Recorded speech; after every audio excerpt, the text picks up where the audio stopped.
Hi, everybody. Welcome to Poor Man's Guitar. Yep, I'm poor. And so I'm sure most likely most of you are or are going to be. Who ever heard of Rich Artist, right? Unless you're in the company there, mainstream. But, anyways, this is a new channel.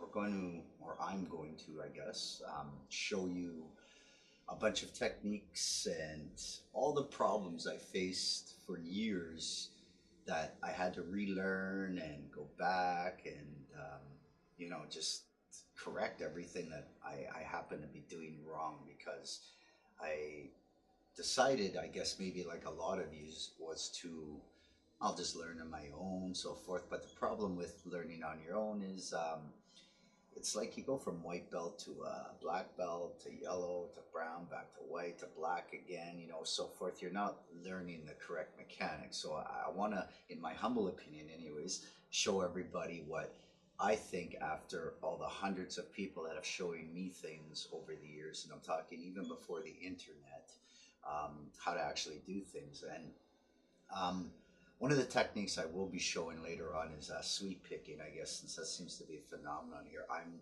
not the greatest sweep picker because I just don't do it anymore.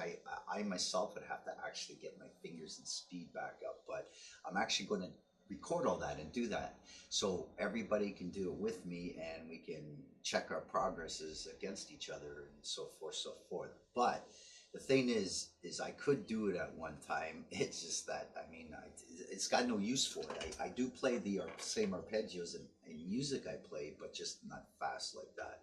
But what I do know is how to show you the correct mechanics of learning sweep picking. I've seen just about every video on there, I guess, out there about sweep picking. And don't get me wrong, they show you bits and pieces of a great information, but they're not showing you the proper exercises you should be doing for sweep picking to get the feels for it. And I'm going to give you exercises in the later on videos that are going to give you those aha moments, because once I started doing these exercises, I got right away the moments. And then, I was like, wow, why wasn't I doing an exercise like this a long time ago? But anyways, today's episode is our number one first episode, and it's going to be about how to actually hold the guitar and pick and just get started. So everything's going to be right from square one, except for that you bought the guitar already, and I'm presuming you got it in tune or know how to. Thousands of videos out there. But this is what I would like to show beginners right now, and very important because I went through a lot of problems myself with holding a guitar properly, the posture and everything. As you see, I'm slacking a bit there. You should be straight up when you put your shoulders down, so forth, right? But you got to stretch the hands. Absolutely stretch. So you can do your wrists like this, you can go like this, and you're going to feel the stretches. Okay, and you can do, these type of things, whatever. I'm going to leave a link just to a little site that shows you some stretches. There's obviously more on Google, but make sure you stretch for a few minutes. Absolutely important, because if not, you will injure your fingers, which I actually did. And it was from piano. It wasn't even from guitar. That's what happens when you play piano in bad posture. You do some, I did real damage where I thought I was never going to play anything again. So stretch, stretch, stretch. I don't care what anybody else tells you. I've been through it. So if you don't stretch in the long run, you may not feel so much, but it's going to catch up to you. Then it's going to be ice, heat, ice, heat, ice, heat, glucosamine, fish oils, you name it, until you feel better. Marty Friedman from Megadeth actually ended up with some problems. 6 months it took to heal doing the ice, heat thing. So don't do it. So let me show you here. I have my, turn that down, my trusty Ibanez. It's an S420. As you can see, I play my guitar. I got actually black tape on it and everything else because I've scratched it up so much, and you got to repaint it, but there's just no sense repainting it because the moment I repaint it and play it, it's going to be scratched again. And yeah, I get a pick card, but you know what? No way, man. Your guitar's got to have scratches and dents on it unless, I don't know, you're just hanging it on a wall. But anyways, the most important thing I can tell you is hold it at an angle. Like it could be a little angle, could be a big angle, up or down. I mean, yeah, that's pretty crazy. Do the Kim Mitchell, right?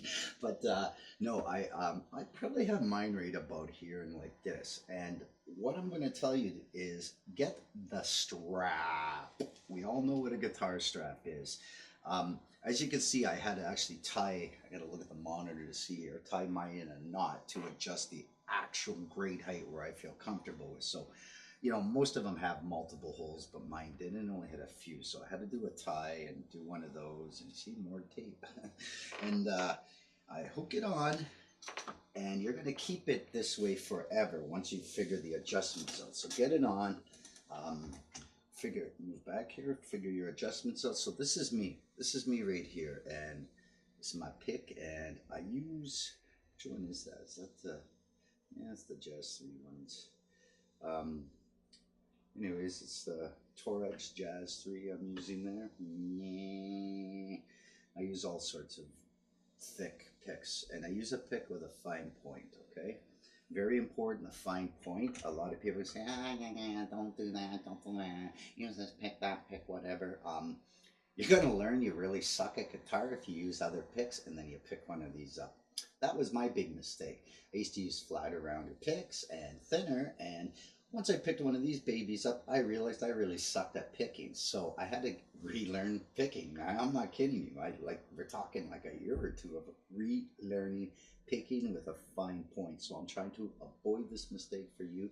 Fine points are the best. It will allow you the best speed, the best articulation, attack, and whatever you need to do. But you got to get used to it. And it's going to be really weird at first. Yes, you're going to be frustrated. Yes, but those are my suggestions. Okay, so now that I got the strap on, you have it angled. So the beauty of this is you always wear the strap when you're sitting down or standing up, because the guitar angle will never change that way. So once you're like this with the angle, you can stand up, I can sit down, and it doesn't move. Because when people play like, this with on their leg, or they do one of these, you're gonna find when you stand and play, oh, I can't play. I've been there. So always put the strap on like this, hold it at an angle, definitely hold it at an angle, because you can see my wrist. As my wrist stays straight, and it only starts to bend once I kind of start getting down the neck, right?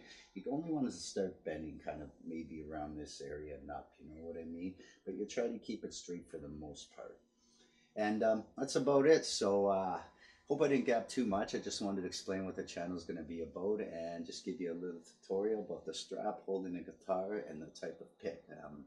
I know it's just basic, but it's for people. Like, I've seen this question asked on Reddit so many times that I'm like, well, I guess we're all there once, because you just like roll your eyes, go, are you serious? But then you start realizing, I've been there.